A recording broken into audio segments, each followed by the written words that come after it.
horta yaa dhulkii aan lahaa ii dhudhubateeyey dadkaygaa iswada dhaawacay ayaa isugu dhiibay dhaqashii aqoontaan lahaa yaa dhagxuma mooday axdigaynu meel dhiganay iyo wacadkii yaa dhaafay dhaqankii iyo hidihii aan lahaa yaa ka dhalandhoolay taariikhahaygii dhammaa yaa iskaga dhuuntay dhalanteedka iyo heesihii yaa wax dhaba mooday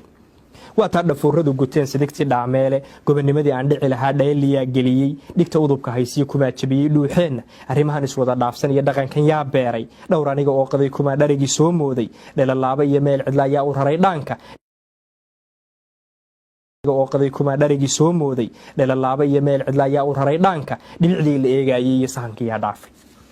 dhufaysyada axmaaradu qodiyo dhagaxan yaa keenay dhabbihii iyo jidkii dowladnimo yaa ka dhalandhoolay dhibaatooyinkaad maqashay iyo dhagartan yaa geystay dhulka iyaga wixii yaallay iyo dahabkii yaa dhoofshay dhuxulaysi iyo tuuganimo yaa dhitadi laacay dhadhaab yaa inoo qixiyo dhacri leefsiiyey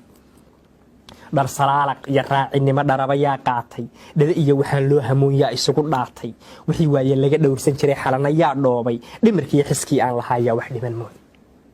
dhulka iyaga shisheeyahan qabsaday yaa u kala dhuuntay dhagar qaba kuwii loo ogaa yaa xilka u dhiibay dheecaanka hanadkii u kacay yaa xin ugu dhaashtay halyaygii ka dhiidhii lahaa yaa dhab uga laayay yaa intuu gantaalaha la dhacay weliba ii dhaartay